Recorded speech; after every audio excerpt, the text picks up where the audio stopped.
Hey, what's crack-a-lackin'? Ooh, I went from kitty cast to saying crack-a-lackin' all the time. Anyways, alright, let's do it, right?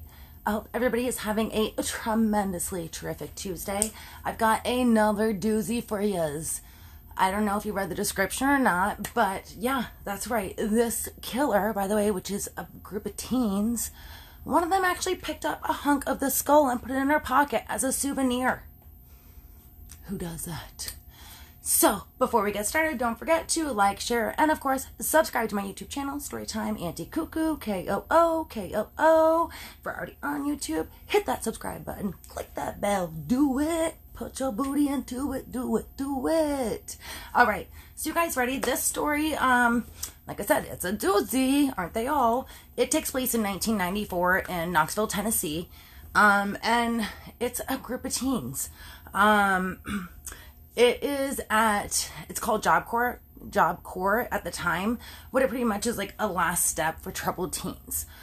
Kids who have been kicked out of high school, who might have had a criminal record and are trying to get on the right path, that type of thing. So like most of the kids that go to this school are 17, 18, 19, right around that age, didn't finish high school, got kicked out, juvie, that type of thing. So they're all troubled kids to begin with or have had something happen.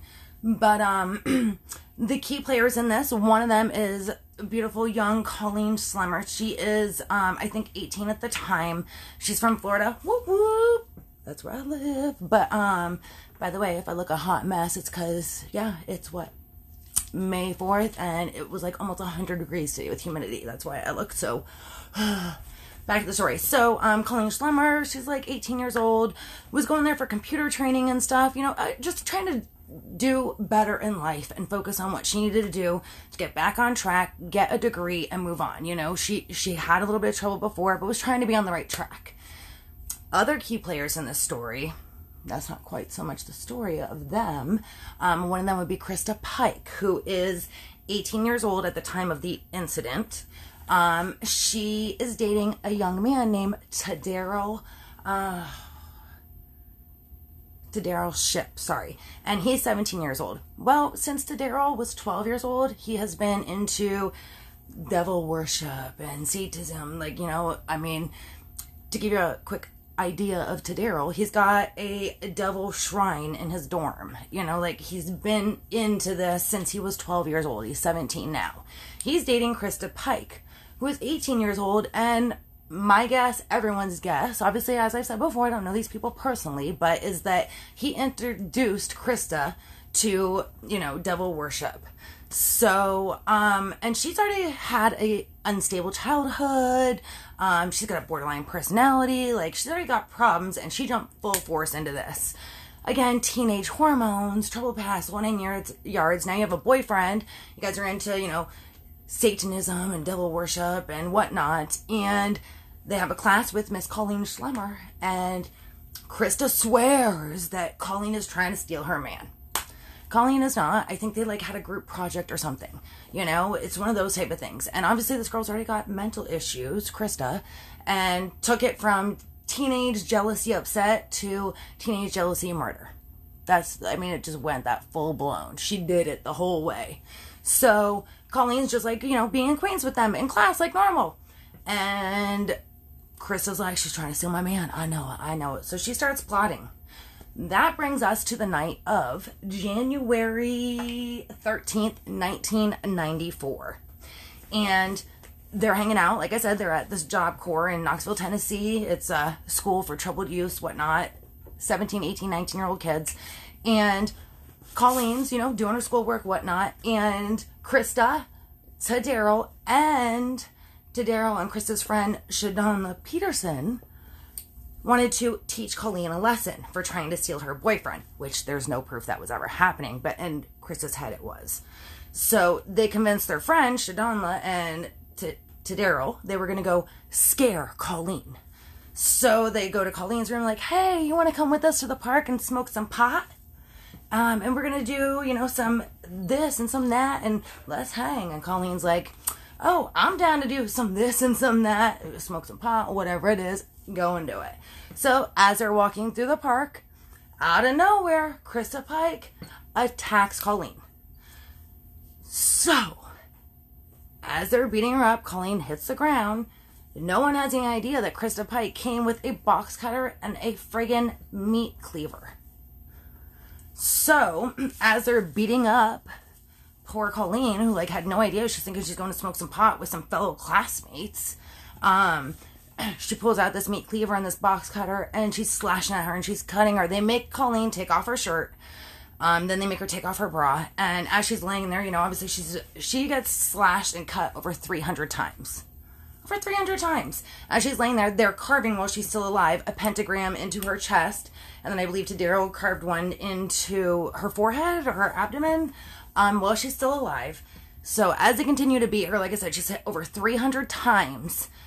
You know, she's bleeding out everywhere. I mean, they said the officers that investigated said there was not a spot on her body that wasn't injured. Like, that's how badly beaten and brutalized she was. But to finish her off, like I said, they were in this park. Krista finds, like, a big hunk of, like, that black, you know, like when, like, the sidewalk that hasn't quite been finished, that big hunk of, like, black asphalt. Sometimes it falls off the cliff, like, little side there. Well, Krista finds a hunk of that. She picks it up and begins to beat Colleen over the head with it. Repeatedly. This big hunk of asphalt.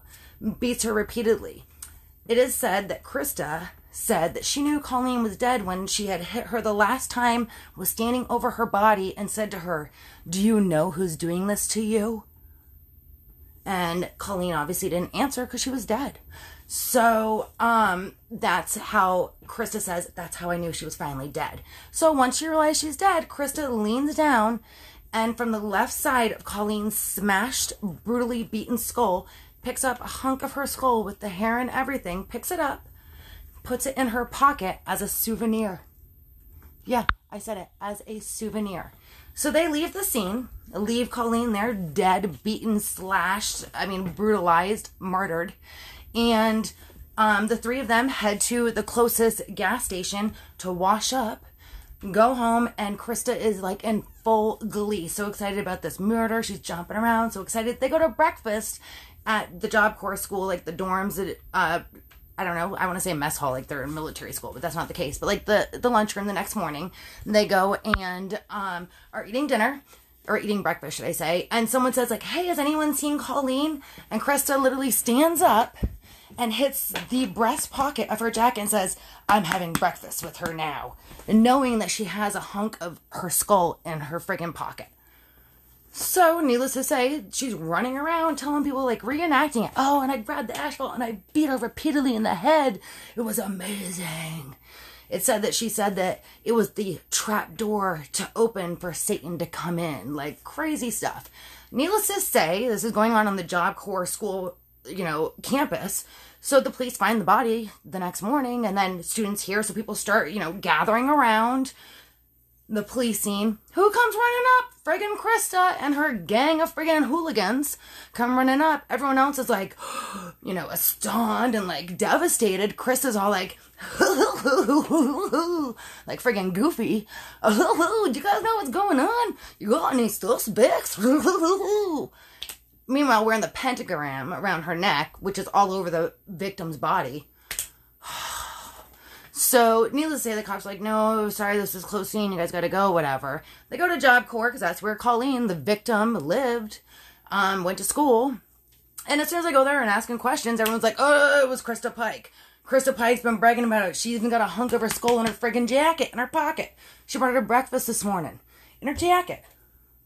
So, that happened. So the cops obviously questioned Krista and her boyfriend Daryl and their friend Shadonla Peterson. I keep messing up her name.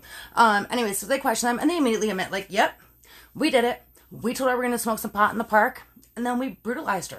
We slashed her, we cut her, we beat her, we traumatized her. It lasted over 45 minutes.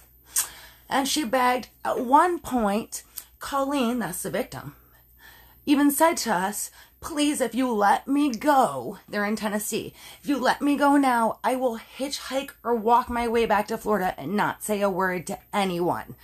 And Krista Pike picked up that hunk of asphalt that I told you guys how she beat her with it. She picked up that hunk of asphalt and looked at her friend, Colleen, and said, "It's too far now, you've got to die," and then began bashing her in the head.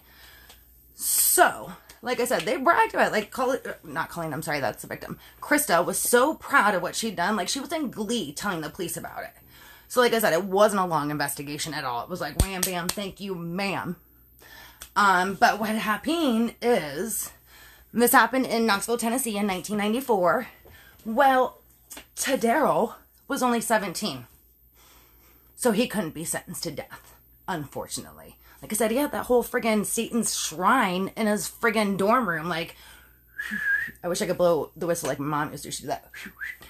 Blow a whistle, yo. When you seen a devil shrine, someone should have been saying some shit back then. But, anywho, not pointing fingers, but we let that ride. But he was only 17, so he got sentenced to life in prison rather than death like he deserved. No, I'm about pro-life. Sometimes. It just depends. Anyways, and then Miss Peterson, I don't want to get her name wrong again. She, again, like I said, they apparently, Krista and Daryl had told Miss Peterson that they were going to threaten Colleen, not actually murder her. So there was no proof that Miss Peterson was intending to murder her. So she actually got a pretty light sentence. And again, like I said, they were young adults, very old teens. But she got a 6-year sentence, suspended, has been released. And as far as I know, there has been no other issues with her. I don't know if she's more remorseful or not, or what her dealio is. And then, right, you guys like, tell us about Krista. What's the dealio? Come on, cuckoo. Give it to me, baby. So Krista, that little, she did get sentenced to death. She actually, is the youngest person to be sentenced to death in Tennessee, and I believe even in the United States during the Truman thing or whatever. I don't know, you gotta read about it. So, let me tell you about this too. Not only did she get sentenced to death, she's still kicking. But since being sentenced to death, she tried to kill someone else. Yeah, that's right. She's like, yeah, I grabbed that shoelace and I was trying to strangle her. If they would have gave me 30 more seconds, I would have got the life out of her. I seen her eyeballs bugging out so much her eyelids flipped up, mama. Yeah, that was a phone call with her mom. Anyway, so that's what I got for you guys. Thank you so much for checking in as always. I love yous. Please don't forget to like, share, and of course, subscribe to my YouTube channel, Storytime Auntie Cuckoo, K-O-O, and that's what I got. Thank you guys as always. I appreciate you. I hope everyone is doing well, staying safe and healthy. Be kind to one another, spread love, give hugs, you know. I'd say the rest of the statement, but then everyone's like, oh, and I'm like, oh, come on. Anyways, thank you, take care. Check you on the flip side, skillets.